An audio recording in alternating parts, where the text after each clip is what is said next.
Welcome to Subha arts. இன்றைக்கி நம்ம பார்க்க போகிறது ஒரு தாஞ்சூர் பெயிண்டிங் எப்படி பண்ணலாம் அப்படின்னு சொல்லி தான் பார்க்க போகிறோம். ரொம்ப சிம்பிளான மெத்தட் தான்.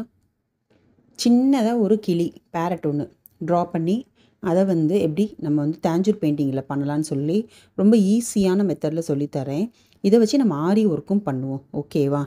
வாங்க இப்போ நம்ம வீடியோக்குள்ளே போவோம்.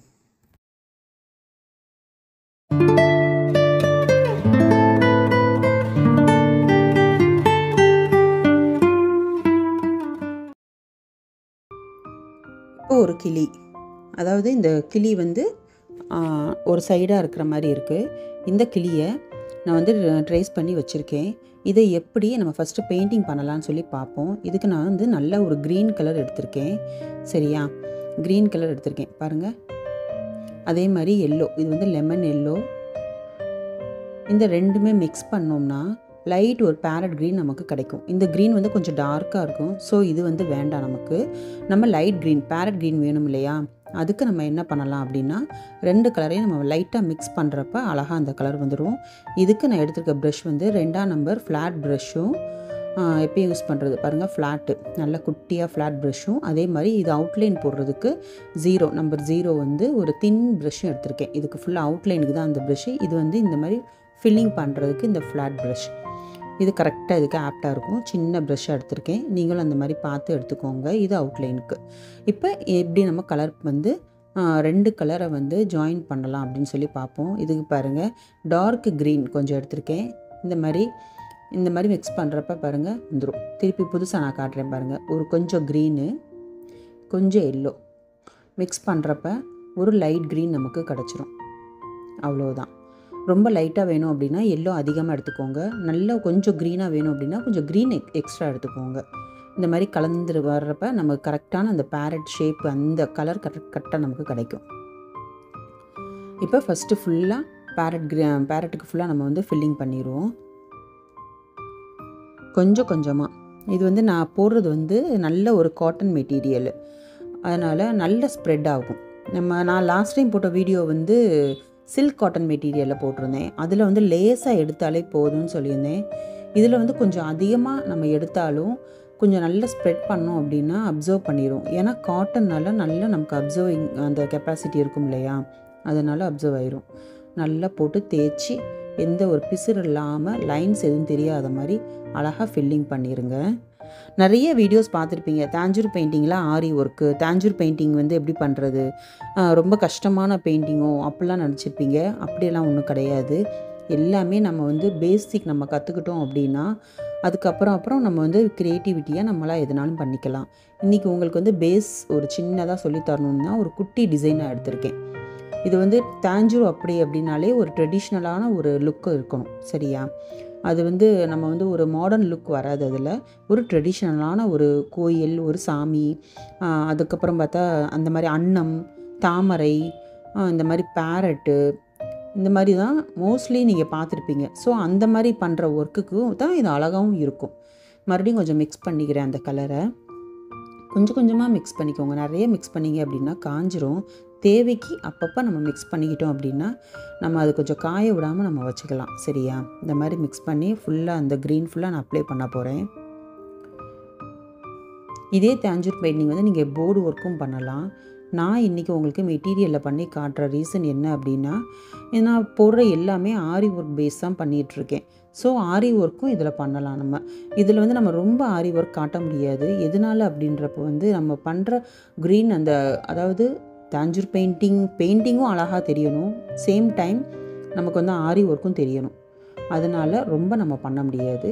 கூடுமான வரைக்கும் நம்ம பண்ணுவோம். ஒரு சின்ன அந்த லைன் வந்துச்சு பார்த்திங்களா? அந்த லைனுக்கு அந்த நார்மல் க்ரீனே கொடுக்குறேன். மிக்ஸ் பண்ணாமல் டார்க் க்ரீன் வச்சுருந்தேன்ல, அதுக்கு லைட்டாக அப்படி ஒரு லைன்ஸ் மாதிரி கொடுத்துட்டோம் அப்படின்னா அந்த ஷேடிங்கோடு வர்றப்போ ரொம்ப அழகாக இருக்கும். அந்த பேரட்டோட ஃபெதர் பார்த்துருக்கீங்களா? இந்த மாதிரி வரும். அதே மாதிரி மேப்பாட் கொஞ்சம் லைட்டாக அங்கங்கே ஒரு டார்க்னஸ் நம்ம கொடுத்தோம் அப்படின்னா ரெண்டு கலர் வர்றப்ப எப்பயுமே பார்த்தோம்னா ஒரு நேச்சுரல் லுக் கிடைக்கும். எல்லாமே இனிமேல் நீங்கள் பார்க்குறப்ப பார்த்து பாருங்கள். கொஞ்சம் இது வரைக்கும் பார்க்கல அப்படின்னா இனிமேல் நீங்கள் ஏதாவது ஒரு பிக்சர் பார்க்குறப்பையோ இந்த மாதிரி பேரட்டோ ஏதாவது ஒரு பீக்காகோ ஏதாவது ஒன்று பார்க்குறப்ப நீங்கள் அதை உத்து பார்த்தீங்க அப்படின்னா உங்களுக்கு தெரியும் எல்லாமே ஒரு டபுள் ஷேடிங் ட்ரிபிள் ஷேடிங்காக இருக்கும். லைட் அண்ட் டார்க் ஷேடிங்கில் தான் வரும். அந்த மாதிரி நம்மளும் பெயிண்ட் பண்ணுறப்ப அதனுடைய ரியல் ஃபினிஷிங் வந்து நமக்கு கிடைக்கும். இப்போ பாருங்கள், இது நார்மல் க்ரீனு நம்ம ஃபஸ்ட்டு போட்டோம் இல்லையா, அந்த நார்மல் க்ரீனு. அந்த ஃபெதருக்கும் இந்த பாடி போர்ஷனுக்கும் உள்ள டிஃப்ரென்ஸ் பாருங்கள், நல்லா தெரியும். அந்த நல்லா தெரியணும், டிஃப்ரென்ஸ் தனித்தனியாக எடுத்து காட்டணும் அப்படின்றதுக்காக தான் அந்த டார்க்னஸ் வந்து அங்கங்கே கொண்டு வரணும். அங்கங்கே அந்த டார்க்கு கொஞ்சம் லைட்டாக ஒயிட்டு அந்த மாதிரிலாம் நம்ம கொண்டு வர்றப்ப தான் அது கரெக்டான அந்த ஃபினிஷிங் நமக்கு கிடைக்கும். தெரியுது பார்த்தீங்களா? இப்போ ஒரே க்ரீன் தான் நம்ம போட்டிருக்கோம், ஃபெதருக்கும் போட்டிருக்கோம், பாடிக்கும் போட்டிருக்கோம். பட் அந்த ஃபெதருக்கும் பாடிக்கும் ஒரு லைட், ஒரு தனித்தனியான ஒரு உருவம் தெரியுது இல்லையா? இதுதான் அந்த கலர் ஷேடிங்க்கு உள்ள அந்த வித்தியாசம். புரியுதா? இந்த மாதிரி ஃபுல்லாக க்ரீன் கொடுத்துக்கோங்க. பொறுமையாக கொடுங்க. சின்ன ப்ரஷ்ஷாக எடுத்துக்கோங்க. உங்களுக்கு எடுத்தோடனே பேரட் கொடுக்க பயமாக இருக்குது அப்படின்னா சும்மா ஒரு லீஃப் மாதிரி ட்ரா பண்ணி கூட ஃபஸ்ட்டு நீங்கள் ட்ரை பண்ணி பாருங்கள். ட்ரை பண்ணி பார்த்துட்டு அதுக்கப்புறம் அப்படியே இதில் நீங்கள் அப்ளை பண்ணலாம். ஜஸ்ட் இது லீஃப் மாதிரியே தான் இருக்கும். அதோடைய ஃபெதர் ஒரு லீஃப் மாதிரி இருக்கும், பாடி போர்ஷன் ஒரு சின்ன லீஃப் மாதிரி தான் இருக்கும். இதை நீங்கள் கம்ப்ளீட் பண்ணி பார்த்துட்டு அதுக்கப்புறம் டைரெக்டாக நீங்கள் இப்படி பண்ணுங்கள். இப்போ பாருங்கள், அங்கங்கே அந்த க்ரீனை டார்க் க்ரீன் கொடுக்குறேன் பாருங்கள். அப்போ தான் அதோடைய டிஃப்ரென்ஸ், கழுத்து பகுதி, கை, அந்த கால் பகுதி எல்லா சைடுமே லைட் க்ரீன் கொடுத்துட்டு லைட்டாக ஒரு டார்க்னஸ், சரியா? அந்த மாதிரி கொடுத்தா தான் அழகாகவும் இருக்கும். இந்த மாதிரி பாருங்கள், இந்த மாதிரி தான், சரியா? அப்போ நிற்கிறப்ப அந்த ஒரு டார்க்னஸ் வரும் இல்லையா? அதாவது இது என்னென்னா அதோடைய நிழல் பகுதி தான் நமக்கு டார்க்னஸ் மாதிரி தெரியும், சரியா? டார்க் அப்படின்றது வந்து நிழல். அதே மாதிரி லைட்டாக இருக்கிறது வந்து வெளிச்சம் வர்ற பகுதியில் தான் லைட் ஷேடிங்காக நமக்கு கொடுக்கும். மே பகுதி ஃபுல்லாக அந்த லைட்டாக வர்ற மாதிரி இருக்கும். இப்போ அழகாக இருக்குது பார்த்தீங்களா? ஆல்மோஸ்ட் இப்போ பேரட் ஃபுல்லாக நம்ம பெயிண்ட் பண்ணி முடிச்சாச்சு.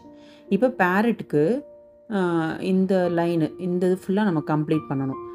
டேஞ்சூர் பெயிண்டிங் பொறுத்த வரைக்கும் இந்த கோல்டு வந்து ரொம்ப இம்பார்ட்டன்ட். இது வந்து டியூபாகவும் வரும். இது வந்து மெட்டாலிக் கோல்டு இது பேர். அதாவது நார்மல் நம்ம இது மாதிரி இருக்காது. இது கொஞ்சம் திக்காக இருக்கும். நம்ம நார்மலாக அடிக்கிற பெயிண்ட் மாதிரி இருக்காது. இது ஒரு நல்ல ஒரு ஷைனிங்கான கோல்டு கலரில் வரும். கோல்டு வந்து அதிகமாக யூஸ் பண்ணுவாங்க தஞ்சூரில். இது டியூப், அதாவது நம்ம வந்து க்ளூ அப்ளை பண்ணுறோம் பார்த்தீங்களா, அந்த டியூப்லேயும் வருது. நம்ம அது எம்போஸாக காட்டுறதுக்கு யூஸ் பண்ணலாம்.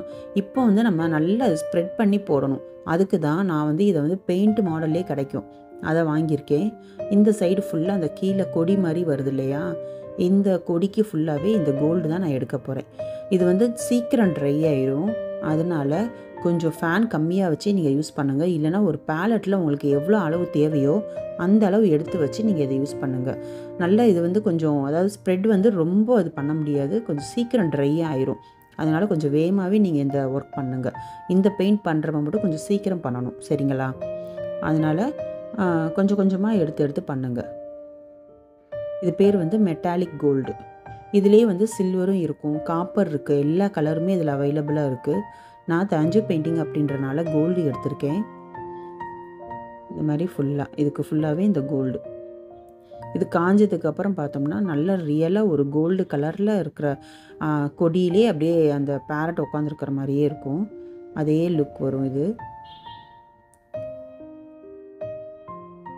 நம்ம இதை வந்து நார்மல் பெயிண்டில் கொடுத்தோம் அப்படின்னா இந்த அளவு எஃபெக்ட் இருக்காது. இது ஒரு ஷைனிங்கான ஒரு தங்க கலரில் நமக்கு கிடைக்கும். அதனால தான் இந்த மெட்டாலிக் கோல்டு கலர் நான் எடுத்துக்கிறேன். இந்த பேரட்டுக்கு வந்து இந்த கொடி, இந்த கழுத்து பகுதி, அந்த ஃபெதரில் ஒரு ஒயிட் நம்ம கேப் போட்டிருக்கோம் இல்லையா, இந்த இடத்துக்கு ஃபுல்லாகவே. அதே மாதிரி பேரட்டோட தலையில் வந்து குட்டி குட்டியாக அந்த கொம்பு வரைஞ்சிருக்கேன், குட்டியாக இருந்தது. அதுக்குமே இந்த கோல்டு தான் நான் கொடுக்க போகிறேன். இது அழகாக இருக்குது பார்த்தீங்களா? அதே மாதிரி இந்த இடம், இந்த சைடு ஃபுல்லாகவே இந்த கோல்டு நம்ம கொடுப்போம். மெதுவாக கொஞ்சம் கொஞ்சமாக எடுங்க, பொறுமையாக. இப்போ அந்த குட்டி குட்டி கொம்புக்கு இது கொடுத்தோன்னா பாருங்கள், ஒரு தனியாக அழகாக தெரியும். கோல்டு கலரில் வர்றப்ப அழகாக ரியல் ஒரு இந்த தஞ்சூர் பெயிண்டிங் ஃபினிஷிங் வந்து கரெக்டாக கம்ப்ளீட் ஆன மாதிரி இருக்கும் இந்த கலர் வந்தாலே.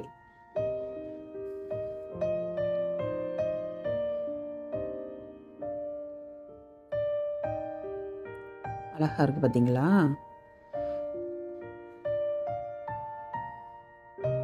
நம்மளாலாம் தாஞ்சூர் பெயிண்டிங் பண்ணவே முடியாது, ரொம்ப கஷ்டமான பெயிண்டிங் அப்படிலாம் நீங்கள் மைண்டில் ஏற்றாதீங்க. நான் பண்ணுறத பாருங்கள், எவ்வளோ சிம்பிளாக இருக்குன்னு பாருங்கள். இதே மாதிரி சின்ன சின்ன டிசைன் எடுத்து நீங்கள் ட்ரை பண்ணி பாருங்கள், ரொம்ப சிம்பிளாக வரும். இதை வந்து அழகாக நம்ம ஒன்றுமே இல்லை, இந்த ஒரு டிசைனே நம்ம யோசிச்சு பாருங்கள். போட் நெக்லலாம் நம்ம வந்து அழகாக இப்போ இங்கெல்லாம் நம்ம கொடுத்துருவோம். போட் நெக்கில் ஒரே ஒரு பேரட்டு ட்ரா பண்ணோம் அப்படின்னா ரொம்ப அழகாக இருக்கும். அதே மாதிரி நம்ம கையோட ஸ்லீவில் பார்த்தீங்களா, அங்கேயும் ஒரு சின்ன பேரட்டு இந்த இது அப்படியே நம்ம ஒரு மோட்டிஃபாக நம்ம போட்டோம் அப்படின்னா ரொம்ப அழகான லுக்காக இருக்கும். சாரீலேயும் பண்ணலாம், குழந்தைங்களுடைய ட்ரெஸ்ஸில் முன்னாடி பட்டு பாவாடைக்கலாம், அந்த ஷர்ட்டில் முன்னாடி நம்ம பண்ணலாம், ரொம்ப அழகாக இருக்கும். இந்த மாதிரி பாருங்கள், அந்த பாருங்கள், இப்போ தெரியுதா உங்களுக்கு டிஃப்ரென்ஸ் தெரியுதுன்னு நினைக்கிறேன். வீடியோவில் நல்லா கொஞ்சம் ஜூம் பண்ணி கூட வச்சு பாருங்கள். நல்ல ஒரு கோல்டு கலரில் இருக்கும் இது. சரியா? நார்மல் பெயிண்ட் கொடுத்தோம்னா ஒரு எல்லோ மட்டும்தான் நமக்கு தெரியும், இல்லைனா மஸ்டர்ட் எடுத்து கொடுத்தா மஸ்டர்ட் கலர் மட்டும்தான் தெரியும். இது அப்படி கிடையாது, நல்ல ஒரு மஸ்டர்டோடு சேர்ந்த ஒரு கோல்டாக இருக்கும்.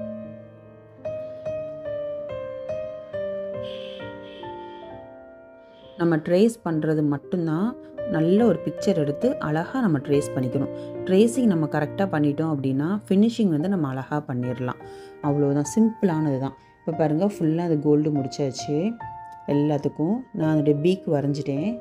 பேரட்டோட பீக்குக்கு நல்ல ஒரு ரெட்டு கொடுத்துருக்கேன். கண் வந்து நல்ல ஒரு பிளாக் கலரில் கொடுத்துட்டு கண்ணோட நடுவில் அந்த லென்ஸ் மாதிரி வர்றதுக்கு வந்து ஒரு சின்ன டாட் மட்டும் ஒயிட் வைக்கணும். சரிங்களா? இப்போ வந்து அவுட்லைன் கொடுக்க போகிறேன். இப்போ இந்த அவுட்லைன் வந்து நல்லா அதே ஜீரோ ப்ரஷ் தான் எடுத்துருக்கேன், அவுட்லைன் ப்ரஷ்ஷு.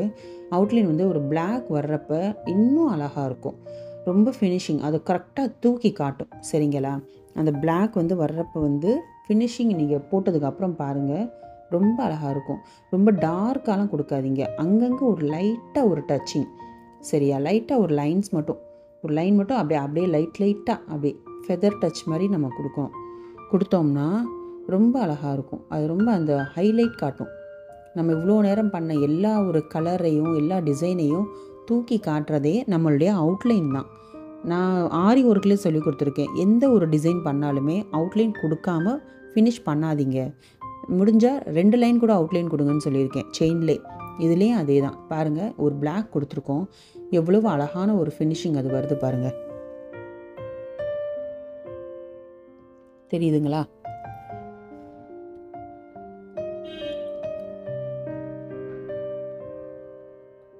நல்ல குட்டியாக ஜீரோ ப்ரஷ் எடுத்து இந்த மாதிரி லைட்டாக, ரொம்ப டார்க்காக கொடுத்துடாதீங்க, ஒரு சின்ன கர்வ் தான். சில இடத்துல லைட்டாக ரொம்ப சும்மா நேச்சுரலாக இருந்தாலே போதும். லைட்டாக கொஞ்சம் வரும், கொஞ்சம் டார்க்காக வரும், பரவாயில்ல. அப்படி வர்றது தான் ஒரு இயற்கையான ஒரு முறையாக இருக்கும். பெயிண்டிங்னாலே அந்த மாதிரி இருந்தால் தான் கரெக்டாக இருக்கும். இப்போ ஃபுல்லாக கம்ப்ளீட் பண்ணிவிட்டு உங்களுக்கு நான் காட்டுறேன். இந்த சைடு, இந்த மேலே எல்லா பகுதியுமே அதாவது பேரட்டுக்கு மட்டும் அவுட்லைன் கொடுத்ததுக்கப்புறம் எப்படி இருக்குன்னு பார்ப்போம். பேரட்டுக்கு அவுட்லைன் கொடுத்துட்டேன். அந்த நெக் பார்ட்டில் பாருங்கள், நான் வந்து பிங்க் கலரில் ஒரு ஸ்டோன் ஒட்டியிருக்கேன். சரியா? பிங்க் கலரில் ஒரு சின்ன குந்தன் ஸ்டோன் ஒட்டியிருக்கேன். அவுட்லைன் கொடுக்கவும் எவ்வளோ தூக்கி காட்டுது பாருங்கள். ஃபுல்லாக ஸ்டோனும் கொடுத்தாச்சு, ஸ்டோனும் நல்லா ட்ரை ஆயிடுச்சு. இந்த பீக்லேயும் ஒரு குட்டியாக ஒரு பிளாக் கொடுத்துருக்கேன் பாருங்கள், நல்லா ஜூம் பண்ணி பாருங்கள். கண் வந்து அந்த ஒயிட் வச்சுருக்க லென்ஸ் மாதிரி வர்றது பாருங்கள். அந்த வைக்கிறப்ப தான் அந்த கண் வந்து ரியலிஸ்டிக்காக இருக்கும். இப்போ என்ன எடுத்திருக்கேன் அப்படின்னா, நார்மல் ஜரி த்ரெட்டு தான் எடுத்திருக்கேன். நம்ம ஆரி ஒர்க் பண்ணணும் இல்லையா? இப்போ ஆரி ஒர்க் பண்ணுறதுக்கு இந்த பிளாக்குக்கு வெளியே அவுட்லைன் கொடுத்தாச்சு.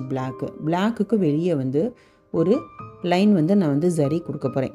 எதனால் இது கொடுக்க போகிறேன் அப்படின்னா, ஆக்சுவலி இந்த பிளாக்குக்கு வெளியே வந்து ஒரு கோல்டு கலர் வந்து ஜரி கொடுக்கணும். அதாவது ஜரின்னு கிடையாது, பெயிண்ட் கொடுத்தோம்னா இன்னும் ஹைலைட்டாக வரும்.